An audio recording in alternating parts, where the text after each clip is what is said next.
اعوذ باللہ من الشیطان الرجیم بسم اللہ الرحمن الرحیم۔ سورہ اخلاص یہ مقدر کو بدلنے والا سورہ ہے۔ یہ اگر انسان بدبخت ہو تو اسے سعید کر دیتا ہے، اسے خوشبخت بنا دیتا ہے۔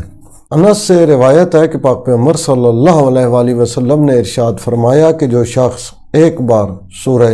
اخلاص کی تلاوت کرے گا، سورہ توحید کی تلاوت کرے گا تو اللہ اس پر اپنی برکتیں نازل فرمائے گا۔ جو شخص 2 بار سورہ اخلاص کی تلاوت کرے گا تو اللہ اس پر اور اس کے اہل و عیال پر برکت نازل فرمائے گا، اور جو شخص سورہ اخلاص کی 3 بار تلاوت کرے گا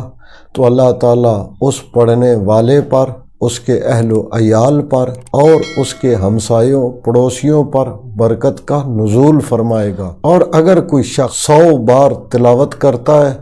تو اللہ تعالیٰ اس کے 25 برس کے گناہ معاف فرما دے گا، اور اگر کوئی شخص 400 بار تلاوت کرتا ہے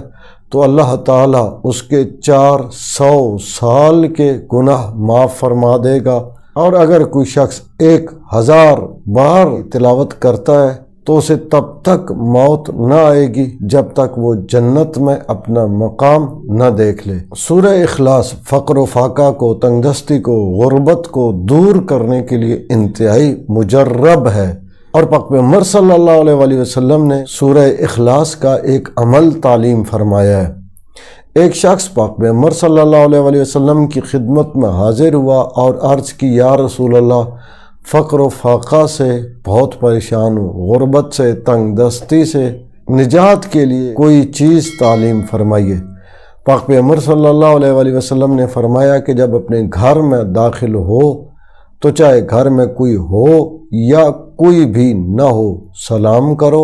اور سلام کرنے کے بعد سورہ توحید کی تلاوت کرو، اللہ تمہیں فقر و فاقہ سے اور غربت سے نجات دے گا۔ اور پھر لوگ بتاتے ہیں کہ جب اس شخص نے اس پر عمل کیا تو اللہ تعالیٰ نے اس عمل کے سبب اس کے اور اس کے پڑوس والوں کے گھروں سے غربت اور تنگ دستی کو دور کر دیا اور سب مالدار ہو گئے۔ پاک پیغمبر صلی اللہ علیہ وآلہ وسلم سے ہی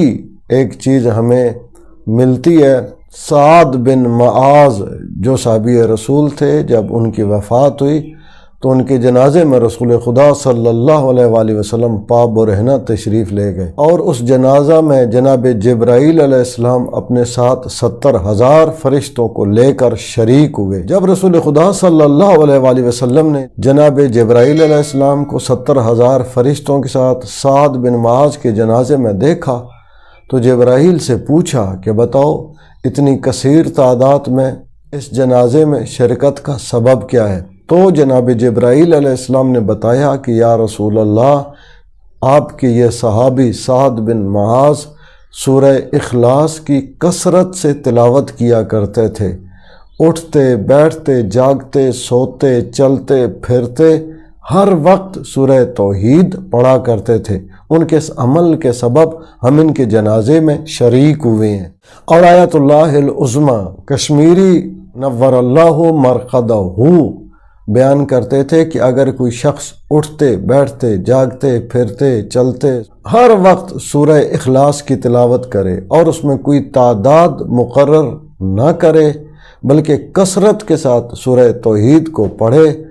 تو اس کا سب سے کم ترین اثر یہ ملے گا کہ انسان طی العرض ہو جائے گا۔ امیر المومنین امام علی علیہ السلام ارشاد فرماتے ہیں کہ اگر کوئی شخص سورہ توحید کی تلاوت بعد از نماز صبح کرتا ہے اور 11 بار سورہ اخلاص کو پڑھتا ہے تو گویا اس نے شیطان کی ناک کو رگڑ دیا ہے۔ یعنی اگر شیطان سارا دن کوشش کرے کہ اس انسان سے کوئی گناہ سرزد ہو جائے تو شیطان ناکام و نامراد لوٹے گا، اور اس سورہ کے سبب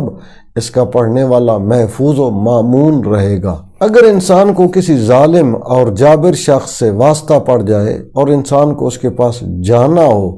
تو سورہ اخلاص کی تلاوت کے ذریعے انسان اس کے شر سے محفوظ رہ سکتا ہے۔ عمل کا طریقہ کار یہ ہے کہ ظالم و جابر شخص کے پاس جانے سے پہلے انسان اپنے آگے پیچھے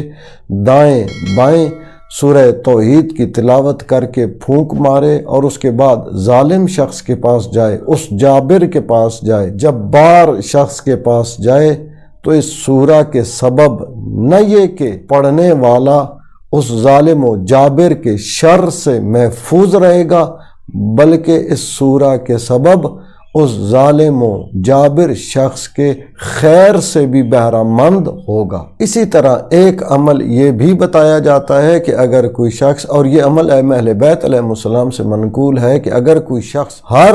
فریضہ نماز کے بعد سورہ اخلاص کی تلاوت کو اپنا معمول بنا لے تو اس سورہ کی تلاوت کے سبب اللہ تعالیٰ ایسے انسان کو دنیا و آخرت کی بھلائی عطا فرمائے گا۔ یہ تو اس سورہ کو پڑھنے والے کے بارے میں بیان ہوئے ہیں۔ اب چند باتیں ان لوگوں کے لیے جو اس سورہ کی تلاوت ترک کر دیتے ہیں، جو سورہ اخلاص کو چھوڑ دیتے ہیں۔ ایک تو فقہی مسئلہ ہے، اور اہل بیت علیہ السلام کی روایات سے بھی یہ ملتا ہے کہ اگر کوئی شخص اپنی روزانہ کی فریضہ نمازوں میں کسی ایک نماز میں بھی سورہ اخلاص کی تلاوت نہ کرے تو اس کی تمام دن بھر کی نمازیں مکروہ اور ناپسندیدہ شمار ہوں گی۔ اور اسی طرح اہل بیت علیہ السلام سے ایک روایت ملتی ہے کہ اگر کوئی شخص بیمار ہو جائے، کسی مرض میں مبتلا ہو جائے اور اس مرض میں سورہ اخلاص کی تلاوت نہ کرے اور پھر اسی بیماری میں وہ فوت ہو جائے تو وہ اسلام پر نہیں مرے گا، بلکہ یہودی اور نصرانی ہو کے مرے گا۔ اپنا اور اپنے چینل رائے نجف کا خیال رکھیے گا۔ اللہ تعالیٰ سے دعا ہے کہ امام زمان عجل اللہ فرج و شریف کے دور پر نور میں تعجیل فرمائے اور تمام مومنین و مومنات کی مشکلات کو دور فرمائے، حاجات کو پورا فرمائے اور وسعت رزق عطا فرمائے۔ اللہم صلی علی محمد و آل محمد وعجل فرجہم۔